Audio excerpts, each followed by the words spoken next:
Look to the skies and you will feel it. A deep, universal fascination with flight. A fascination with birds. There are legions of bird watchers all across the world. But for some, watching is not enough. In the sport of falconry, man and bird hunt together. It pushes the adrenaline like nothing else on earth. You've only got to watch it to realize it's the most emotional sport there is. Birds are creatures of many meanings. In India, they are a sign of hope, messengers from heaven. When the birds come, we have a good harvest. If the birds don't come, there is trouble. Birds are also killers, but these skills can help defend our farms. What do barn owls like to eat? Does anybody know?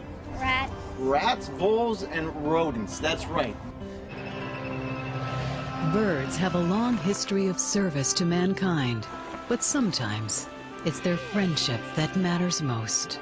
They say parrots pick their friends. Angel just loves Sister Una. They're not little humans. They're very intelligent, they're very sensitive, they communicate with body language. We really like to let people see these beautiful creatures doing the things that they would normally do in the wild. Don't you want to fly away like a bird? Me too.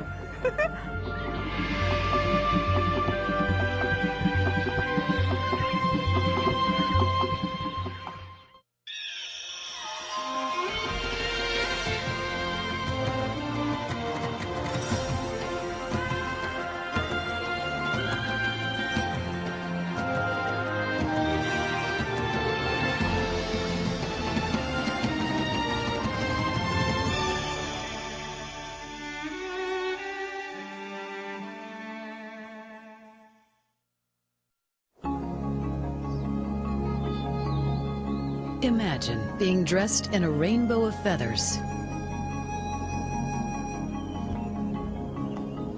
They may be scarlet or pale pink, richly patterned or solid white. Some are clever camouflage, while the sole purpose of others is to attract attention. Whatever their color or design, feathers are what turn the ugly duckling into something extraordinary. Feathers are just the beginning of our fascination with birds, for these dazzling creatures also sing and dance. But birds have one talent we envy above all others. In the blink of an eye, they can lift into the air and fly.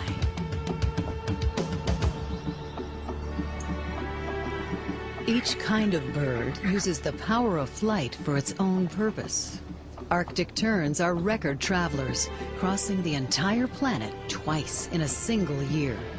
Flamingos seek out terrible places, converging on poisonous lakes to raise their chicks where almost nothing else can survive.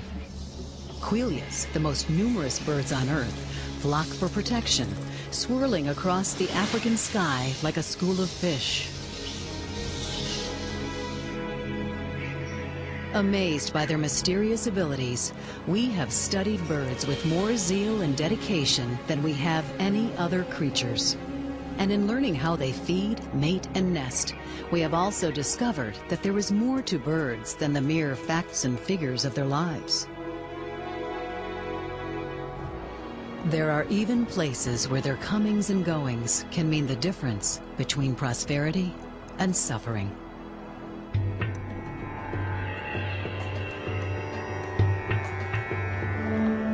Here in South India, it's the painful height of the dry season. In the small town of Kundakulam, the time has come for birds to bring rain. Cattle, crops, the livelihood of the village depends on it. But this year, there has been no rain. The great flocks haven't come to the village, and Kundakulam is facing its worst enemy, drought.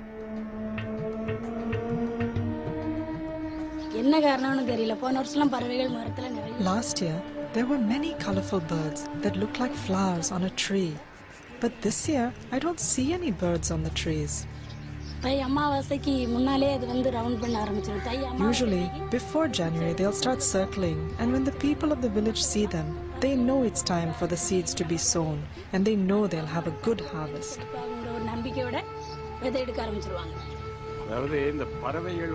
If the birds come, we know we will be prosperous. If they don't come, there will be trouble. The elders say that as gospel truth, and we follow that.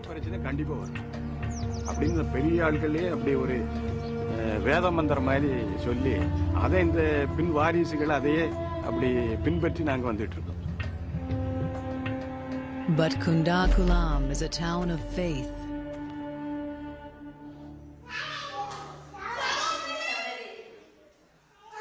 Here, children are taught early about what birds mean to their village. They are told of how generations ago, when the farmers were desperate for rain, the birds answered their prayers.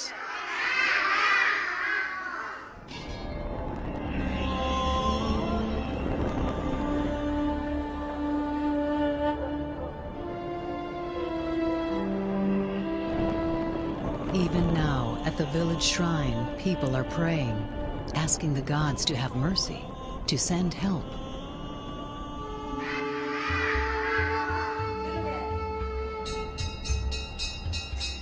The prayers rise up into the empty skies.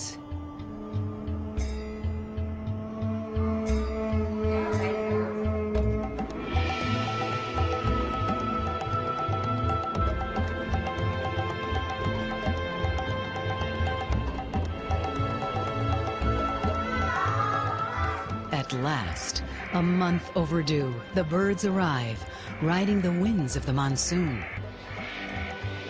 Pelicans, storks, ibis, flamingos. The air is filled with thousands of wings, all converging on Kundakulam.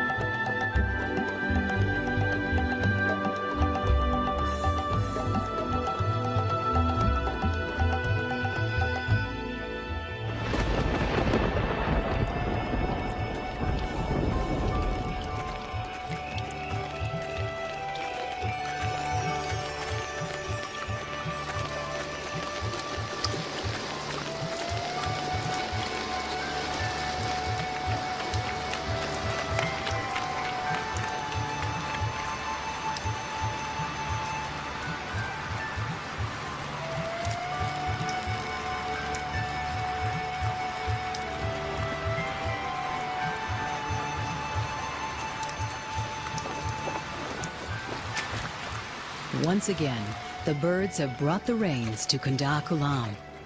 And after 3 weeks of persistent downpour, the village is transformed.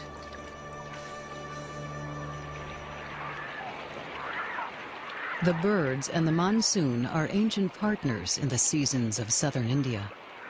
The birds herald the coming of the rains because the flooding landscape makes Kundakulam a perfect place to nest.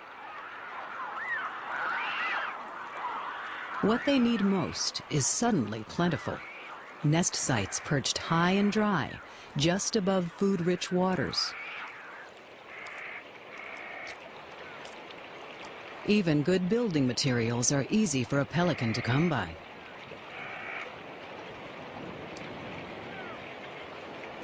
In some uncanny way, the birds are able to anticipate the timing and direction of the rains each year. If they do not keep their appointment with the village, it signals that the monsoon has changed its course.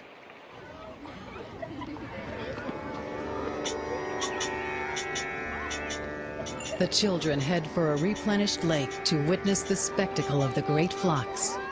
In a good year, some 10,000 birds will nest in and around Kundakulam. Welcoming them is a village tradition and an important lesson for the children. For life is still lived close to the land here, and all things are timed to the seasons.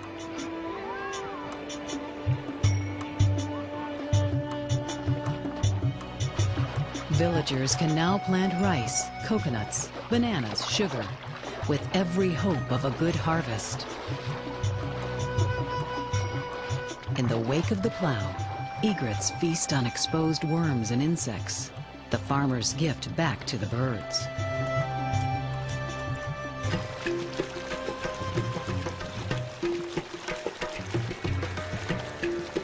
With such a wealth of water, it's easy to share.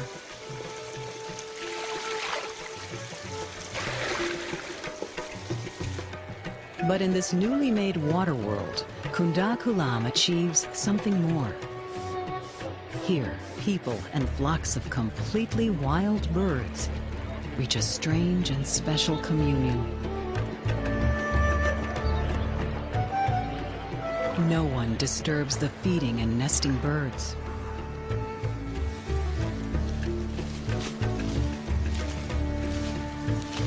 For 8 weeks, this remote farming community in South India opens its doors to thousands of feathered guests.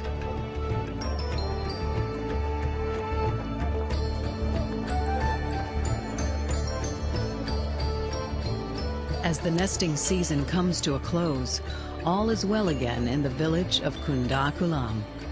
A world that faced drought and famine has been restored. The birds of the monsoon are ambassadors of weather that can save or destroy. Their coming always brings a change in the wind, an answer to a prayer.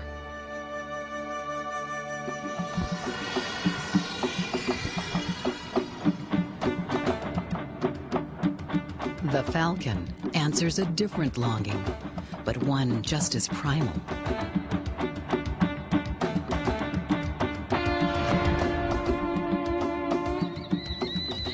They are warriors, fierce and fast.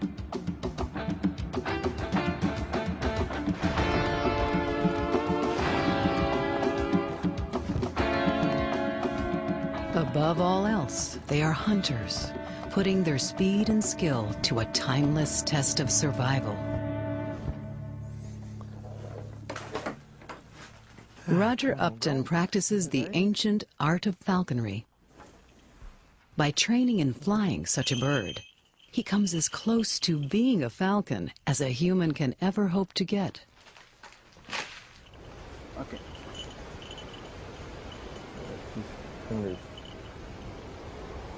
No bird of prey is ever truly tame, and that too is part of its magic. We don't teach it to fly, it flies. We don't teach it to kill, it kills. All we teach it to do is to accept us as a hunting companion.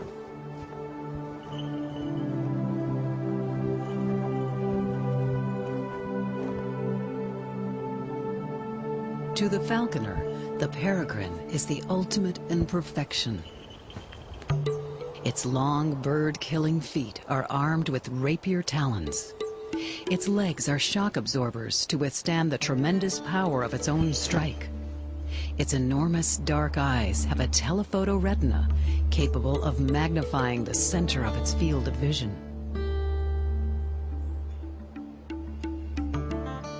But its real power comes from its long, strong wings. Wing muscles make up 1/3 of its weight. And in the air, the peregrine truly becomes the high-speed, jet-powered Ferrari of falcons. Its dive or stoop has been clocked at an extraordinary 200 miles per hour. With all this talent, falcons are demanding and temperamental partners. Their company has always been reserved for the lucky few.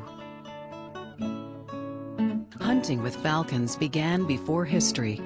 From the steppes of Asia to the dunes of Arabia, kings and their nobles rode out to the hunt with falcons on their wrists. It was sport and power and privilege, with the training of birds passed down from master to apprentice like sacred rites. Here on the unchanging moors of Scotland, the ancient ways live on. Roger Upton, master falconer, has a pupil, his son Mark. Each year, father and son spend 6 weeks here in Scotland training and flying their birds. I can remember at the age of 4 or 5, sort of tiny, trailing along in my father's footsteps across the heather, which was up to my waist in those days. But even then, being very interested in watching the flights.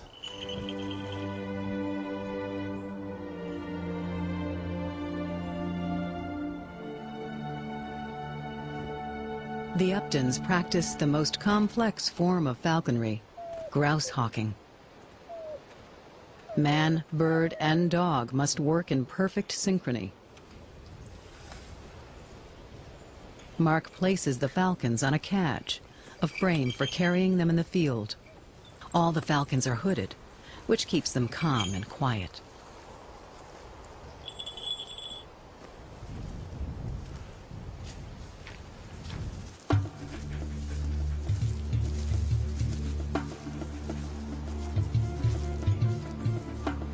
Up ahead of the party, English pointers fan out in excitement, working the heather.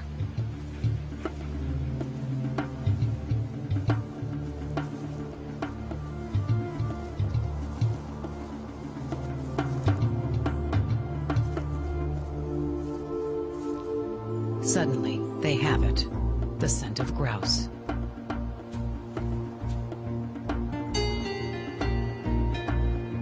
With the dogs on point, Mark brings his favorite peregrine, Oliver Twist, to his wrist.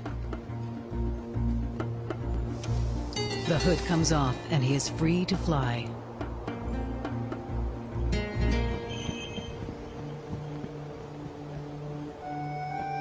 Knowing his business, Oliver heads straight for where the dogs are on point. Then he begins to climb, ringing as it's called, to his pitch, a position high above the dogs. Hey! Hey! Hey!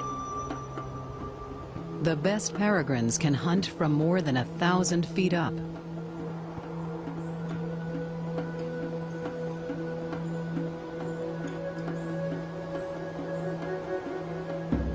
The dogs advance to flush the grouse. Now it's up to Oliver.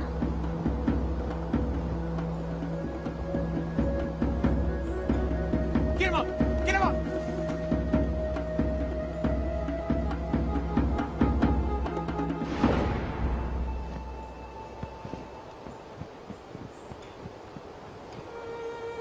This time, just barely, the grouse wins the day. But to encourage his desire to hunt, Oliver is still rewarded with fresh meat. And for Roger Upton, it's the thrill of the chase rather than the kill that's important.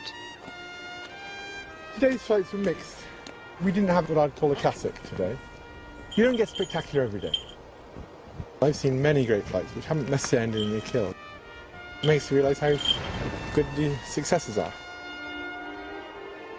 A falcon can take us high and fast, but not even a peregrine can match the extraordinary flight of a hummingbird. Only a hummingbird can truly hover in still air. Its thin, stiff wings simply rotate at the shoulder, creating lift not by their shape and contour, but by their motion. The hummingbird is the helicopter to the peregrine's F-16. This virtuosity in the air, and almost everything else about hummingbirds, is due to the fact that they live on nectar. Their flying skills allow them to feed in midair directly in front of delicately waving blossoms. In return for their food, the birds pollinate the plants.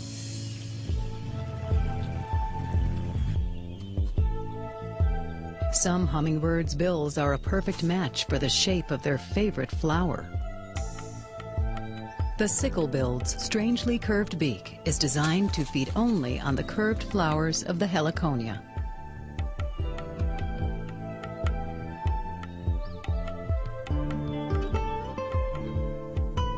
The datura plant is another exclusive partner.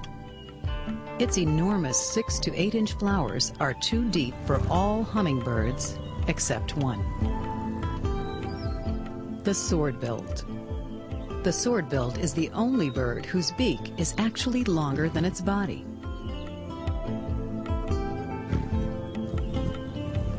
Hummingbirds that aren't equipped with special beaks are often adorned with dazzling colors.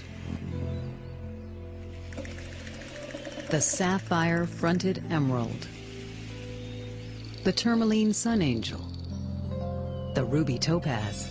Their names alone attest to their jewel-like radiance. The secret is in the structure of their feathers. Microscopic prisms inside each feather split, refract, and reflect different wavelengths. The feathers appear lit from within, as though hummingbirds were made of light. These flashes of brilliance are all about protecting their patch of flowers. Hummingbirds use them to signal ownership of prized territories, taking on rivals in a clash of color. But perhaps the most extraordinary thing about hummingbirds is the most obvious: their size. They are masters of miniaturization. And in their case, smaller also means faster. An average-sized hummer must beat its wings 25 times a second in order to produce the lift it needs to stay in the air. But in the tiny bee hummingbird, scarcely 2 inches long, that accelerates to an astonishing 200 beats a second. All this requires a great deal of fuel. Flower nectar is high octane, but even so, the smallest hummingbirds have to feed every 3 to 5 minutes. Then they add the stress of mating, raising chicks, and a grueling annual migration.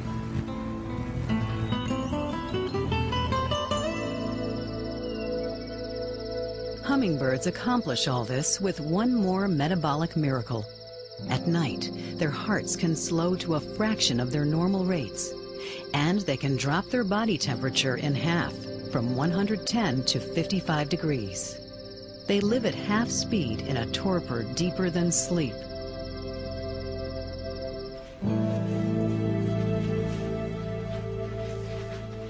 In flower fields high in New Mexico, Dr. William Calder of the University of Arizona is trying to find out just how hummingbirds do it.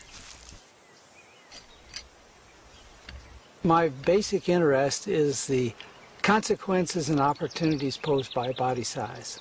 And part of the story is looking at the extremes. The smallest tell us more than something in the middle. Calder's specialty is the rufous hummingbird. Using a mist net, he and his wife Lorene intercept them on their journey south from Canada. Another thing is to look at the body mass. The weight tells you basically how much fuel they've got. Each time they stop, they have burned all their fat and they have burned part of the protein, so their weight is way down. They're very close to almost burning out, starving to death. Apparently, hummingbirds operate with no margin of error. But what may look like starvation may actually be normal for their extraordinary metabolisms. They have evolved into more than 300 species. The rufous takes success one step further. It's the champion of hummingbird migration.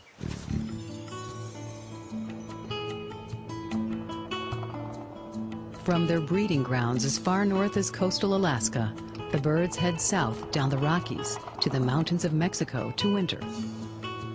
Come spring, they take a western route north, flying up through California to their summer grounds in southwestern Canada and beyond.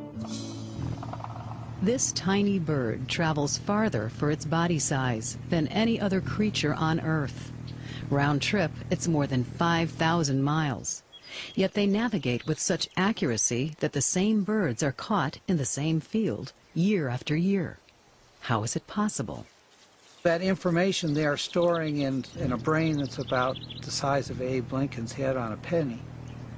And yet they are coming back precisely to the same filling station along the way, doing as well as this very nice, portable, small, miniaturized GPS system that takes fixes off of 5, 6 or so satellites and gets an exact position. We got birds with this little brain that are coming and doing the same thing, and they don't have a GPS. They couldn't begin to carry off, a whole herd of them couldn't carry this one machine. So. Rufous male, adult. And there's a couple of red feathers there and one right over there way off the side. Remarkably, juvenile birds travel on their own. They do not learn the route from their parents, and their track south is very different than the path they will take north next spring. This means that much of what they do must be genetically programmed. Yet hummingbirds show surprising flexibility. They will delay their trip if flowers are late to bloom, and they will adjust their path and altitude to take advantage of yearly variations in their food supply. How they anticipate these changes, no one knows. Calder is turning to technology for some answers. By extracting a few feathers, he obtains a minute amount of tissue. Using new developments in DNA sequencing, he will look for the keys to their amazing behavior in their genetic instructions. So much of their biology is totally unknown. There's just a whole world out there left to discover. It's pretty awe-inspiring. It's extraordinary that a creature so small could keep so many secrets. But our next characters are famous for relaying our secrets. Pigeons. On first sight, they are ordinary, everyday birds. You may toss them a crumb, then pass them by, never suspecting these common street birds capable of greater glory.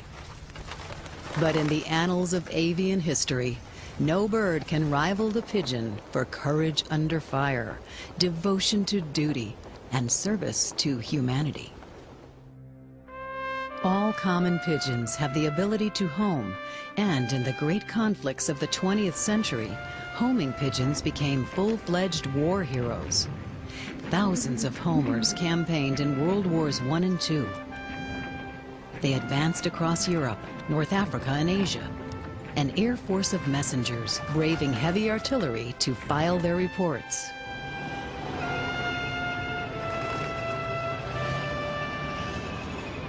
By the fortunes of war, a few achieved greatness. The foremost of these was G.I. Joe. It was 1943. The British 56th Infantry Division had met the Germans at a heavily fortified Italian village. They requested air support. On the morning of October 18th, Allied planes were warming up for takeoff when G.I. Joe came through with a message. The town had been captured and was in British hands. The bombing run was aborted just in time. Joe was officially credited with saving 1,000 Allied soldiers' lives. He was presented the Distinguished Dickin Medal, the animal equivalent of the Victoria Cross.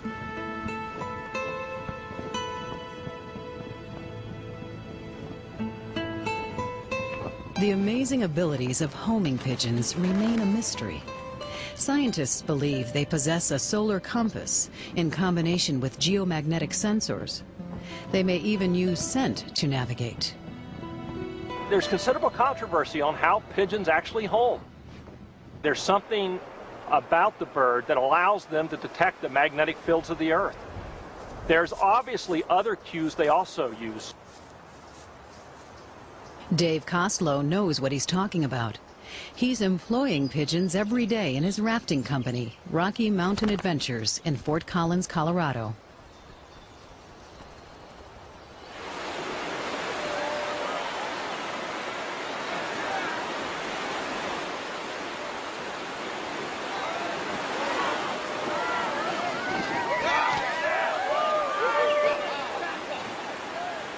As rafters ride down the Cache La Poudre River, Megan Apfel shoots the action for Rocky Mountain Adventures.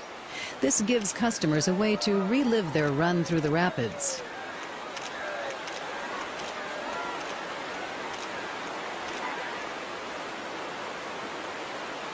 Now to get the film back for processing in time for the rafters to see their photos. It's 25 miles back to town over twisting mountain roads, and Megan must get set for the next rafters already heading downstream. The answer? Pigeon film couriers. Good bird. Megan loads a roll of film into a stretchy Lycra backpack, and the pigeon is up and away. Koslow calls it the Pigeon Express, and to carry his cargo, he uses birds specially bred for homing. But even the best required initial coaching. Training flights began at the end of the day, taking advantage of the bird's instinct to roost. Short flights were increased 50 yards at a time as the birds progressed. When they were able to fly faster than we could drive home, we added more mileage until they were flying the distances we want them to quite successfully.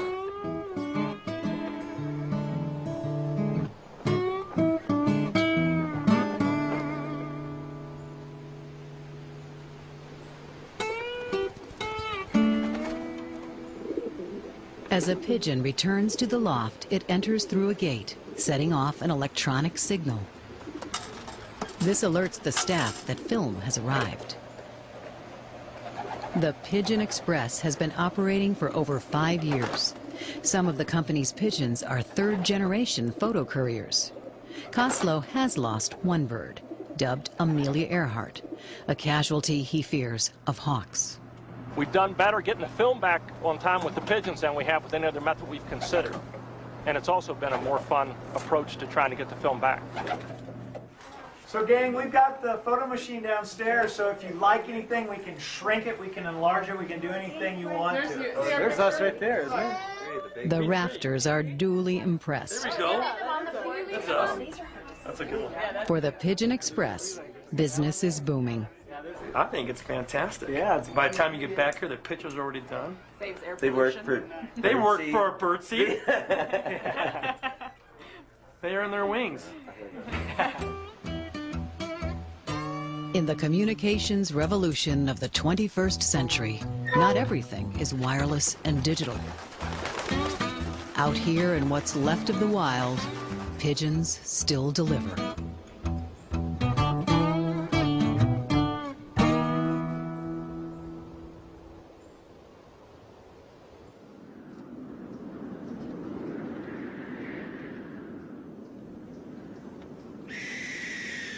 As evening approaches, a bird stands guard over the sugarcane fields of South Florida.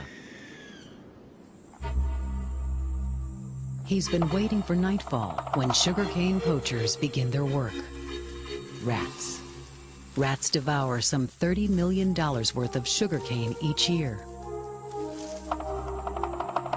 It's the barn owl's job to stop them.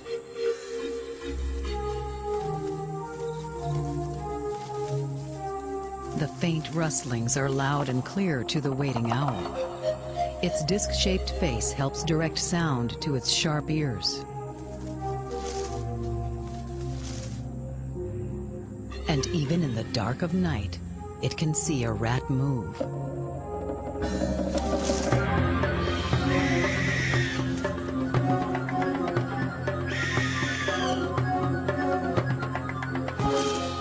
It's not much of a contest, for barn owls are members of one of the bird world's most extraordinary families.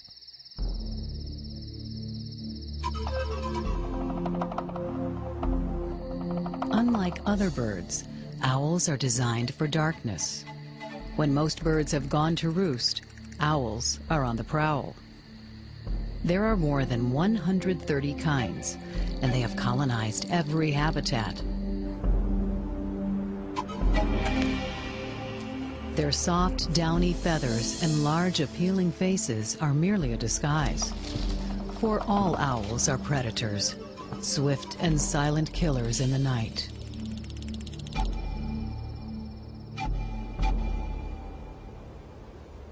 The skills of owls have mostly gone unnoticed in Belle Glade, Florida.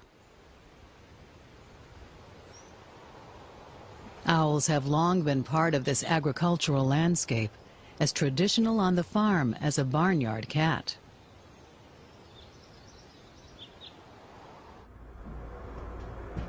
Dr. Richard Raid of the University of Florida explores one of their typical homes. This building that we're in is barn owl heaven. The barn owls have kind of taken up residence here, and at any one time you might find 3 to 4 nests of nesting barn owls in this particular structure. The dried out remains of a meal prove his point. But unused buildings such as this are becoming harder for barn owls to find. And also some of the urbanization is taking down some of the trees surrounding the agricultural area, and so even natural nesting sites are going and being built on. To most people here, it was good riddance. Not many appreciated what barn owls can do. But Wayne Boynton was different. I noticed a loss of habitat for the native indigenous barn owls, so I thought of a way to try to increase the number of barn owls in our area. I designed and built nesting boxes for them and placed them all over the farm.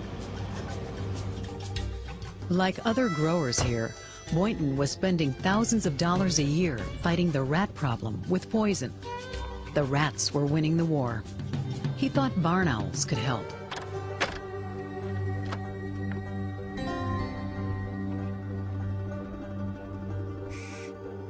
Checking in on the chicks, Boynton knows that each one of these fluffy little babies will soon be eating 1,500 rats a year. He's the godfather of a reborn rat patrol. Many people doubted whether if we built barn owl nesting boxes that the owls would actually use them. But I have found that, as in the movie Field of Dreams, build them and they will come. I have nearly 25 nesting boxes scattered throughout the 3,000 acres of our farm, and 100% of them are occupied. Boynton's success is turning things around for barn owls in the sugarcane town of Belglade. What do barn owls like to eat? Does anybody know? Yes. Rats, voles, Rats, voles, and rodents. That's right. Does anybody know what we call this? Yes. An owl pellet? An owl pellet. That's exactly right. Richard Raid is directing a 5th grade science project. They're dissecting owl pellets, the regurgitated remains of the owl's prey, to see for themselves exactly what owls feast on. Has anybody found any skulls in theirs? I have. Oh, excellent. I see 2 skulls in the same pellet. These 5th graders are constructing their very own rat skeletons. 6 rodents. I mean, I'm not sure what this is. What the heck is that? A hip bone, a pelvic bone. That's right. What Richard Raid is building is a newfound respect for barn owls and the protection they provide to the fields of Belglade as they set out to hunt each night.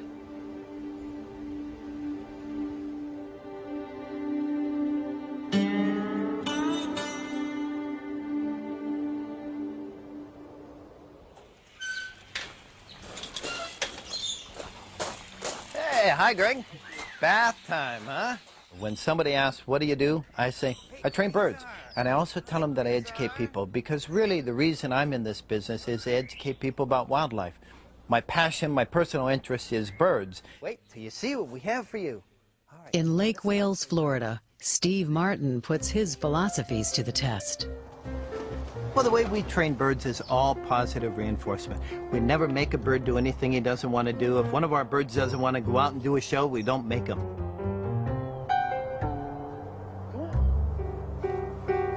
You should always let birds do things and never force them.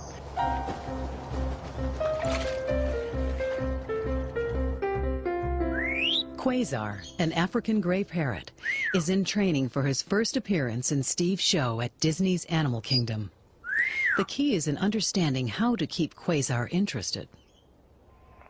We put Quasar in a big cage, we put a tape player there, and the tape just continuously says 4. 4. Once he's saying the word 4, I'll reinforce it or reward it with a piece of his favorite treat. Come on, guys. 4. Come on, guys. Oh, good job. 4.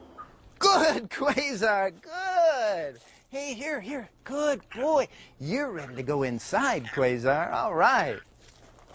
Now, Quasar's been outside listening to the tape for the last couple of weeks. He's actually learned to say the word for. He says it very well, matter of fact. So now the next step is to bring him inside where I'm real close to him. He's just around the corner in the other room. When he says the word for, I'm going to reward him with one of his favorite treats, the sunflower seed. Now, I know he's going to say it. He's been talking all morning long. Let me just stand over here real close. Listen.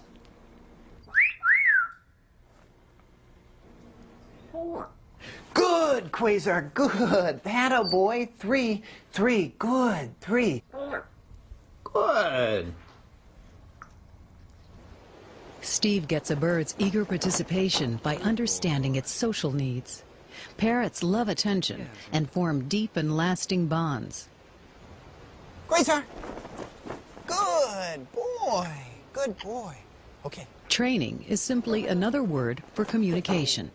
And encouragement, not discipline, gets the best results. Good, Quasar. Good boy. What a good boy. Steve has spent years observing birds in the wild and has come up with provocative insights into bird psychology. See, parrots in the wild, nothing ever dominates and forces them. There simply is no leader in a flock of parrots. They're all equal. So when you try to dominate them, it's very unnatural. If you want your bird to do something, find a reason that he would want to do it. A very important part of bird behavior is their nonverbal communication. That's how they communicate with each other in the wild. The subtle look of an eye, maybe the feathers coming up on the back of their head. The problem a lot of people have is they're not very perceptive of those subtle communications. So we're really not set up well to understand a bird's body language. 3 weeks into Quasar's training, it's time for dress rehearsals at Disney's Animal Kingdom. Say hi. Hello. We're just getting them used to being around people. Okay, Quasar. Hello. Here you go. Pretty scary place, Quasar. Okay. Easy. Once we get him to Disney, the first thing is to get him used to the stage. So we'll bring him out on stage, let him desensitize for a little while, then we might fly him back and forth between two trainers. We'll start working him through the backdrop, getting him used to making his entrance onto the stage. What a good bird. Okay, ready to go back? Come on, Quasar. Come on, Quasar. Quasar. Whoa, good boy. That was great. Rebecca, I think he's ready. Let's fly him out a little bit, about 10 feet. Okay, good boy, Quasar. Okay, here you go. Quasar has been learning so quickly, Steve thinks he's ready to go on. In the afternoon show, this little parrot will make his debut. Good.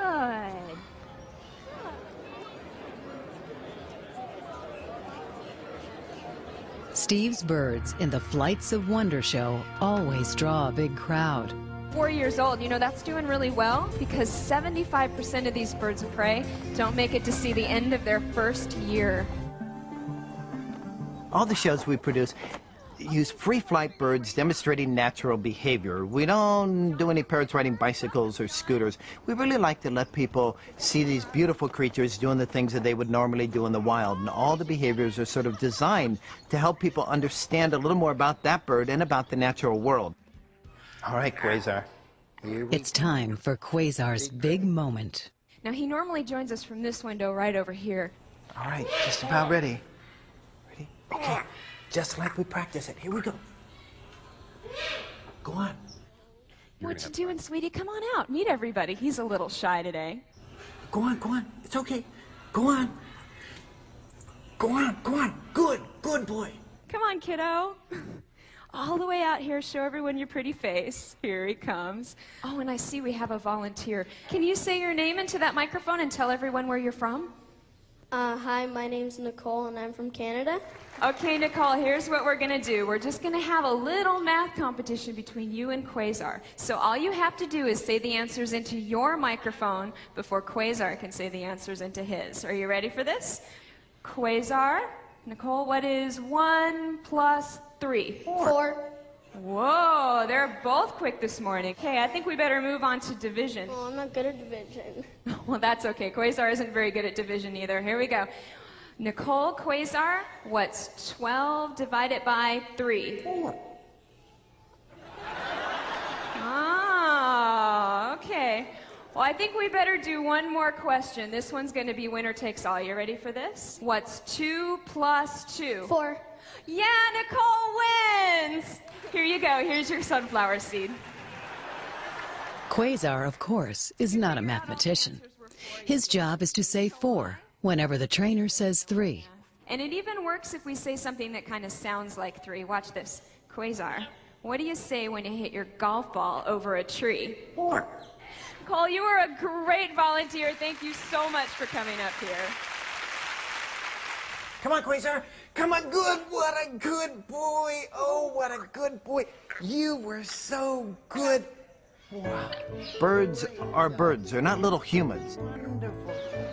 They're intelligent, marvelous creatures that rely on us to understand that we'll never be their master. We, at best, will be their equal. And in the company of equals, it's friendship that matters most. Good kitty. Hi, Lucky. You being a good girl? Hi, Mr. Pearl. Here at the Queen of the Rosary Convent in Amityville, New York, Sister Barbara Seward administers to her flock. What a good man. Yes, I love you too. Yeah, I do. You're a good boy. This is Francis. Francis is a starling that we adopted because the crows were trying to get him. Yeah, but we wouldn't let that happen, so he's now living with us. This is Peter. He's my male cockatiel, and Mary, the female. You notice there's a difference in the coloring. Lucky lives up here in this cage. Quakers are very unique kind of birds. They are the only parrots that build nests out of twigs, so I started giving Lucky wooden coffee stirrers, and lo and behold, Lucky's building a nest out of her cage. Sister Barbara has adopted all of these birds. She has 11 finches, 2 parakeets, a Quaker, 4 cockatiels, an African gray parrot. At least 22 birds in all. I came to live here because I have some health problems that I can no longer work in a regular job. I'm a registered nurse, and I really enjoyed that very much. I felt kind of like useless, like what am I contributing, you know, being kind of semi-retired. And I got the bright idea one day of why couldn't I create a ministry out of my hobby and share my love for the birds and the relationship that the birds can have with us with other people. Recovering here from the neglect of her former life is Angel, the African gray parrot. Though she still plucks out her feathers, Angel has become a special sort of guardian. Oh, one too many. I don't know what it is. They say parrots pick their friends. Angel likes me and is dependent on me. You know, I have no doubt about that, but Angel just loves Sister Una so much. What a good bird you are. Yeah. Sister Una Marie is being treated for Alzheimer's and struggles with her memory these days. Angel has just reached out to her. It's just remarkable. I guess it was love at first sight, really, because the bird came to me and, well, has been coming ever since. And whenever it sees me, I come into the room. It's ready to come on down. If it's in the cage, come down, come out, and get over to me. Yeah. Yeah. We just love each other. Is that right? The convent hosts pet therapy sessions for a neighboring retirement home. Friends of mine offered to come the first time. They come all the time now, and we're called the Feathered Friends. Hello, Tina. You're not going to bite me now, are you? Aww. Oh, you're a lovely bird. You want to live with me? Yes, he said. Yes.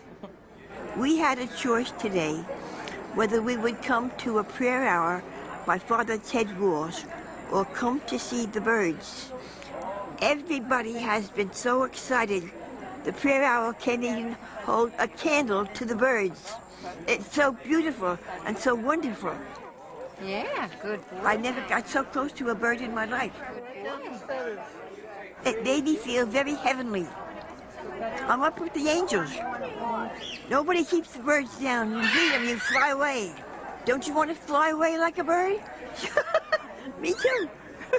Did you see underneath here? Lucky has pretty blue feathers too. Oh my. See? Isn't she pretty? Yeah. And the flight feathers in the wing.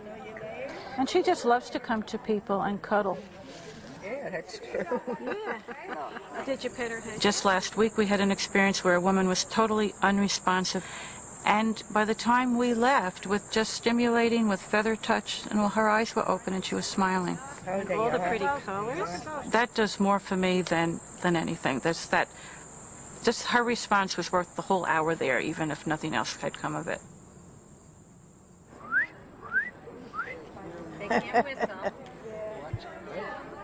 Sister Barbara knows the mysterious power birds have to touch something very deep inside us.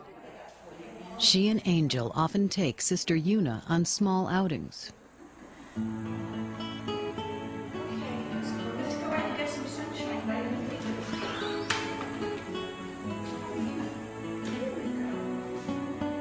Together, Angel and Sister Una, at peace in each other's company, are able to enjoy the wider world. I think God's presence and His touch is everywhere in all of His creation. Whatever I can do to help people to experience that, I think, is ministry. I think it brings us all together, and we are, in a sense, all one.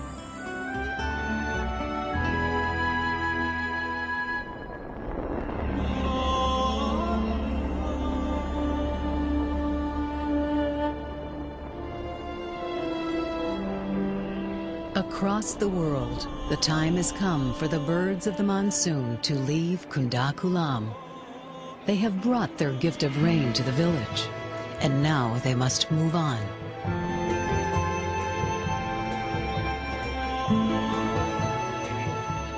For people everywhere, birds are a symbol of all things wild and free. But endowed with extraordinary abilities, they are more than simple wonders of the natural world.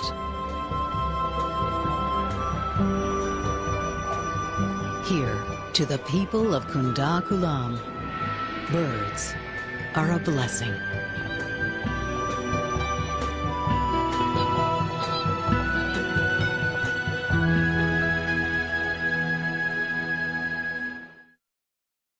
To learn more about what you've seen on this nature program, visit PBS online at pbs.org or America Online keyword PBS.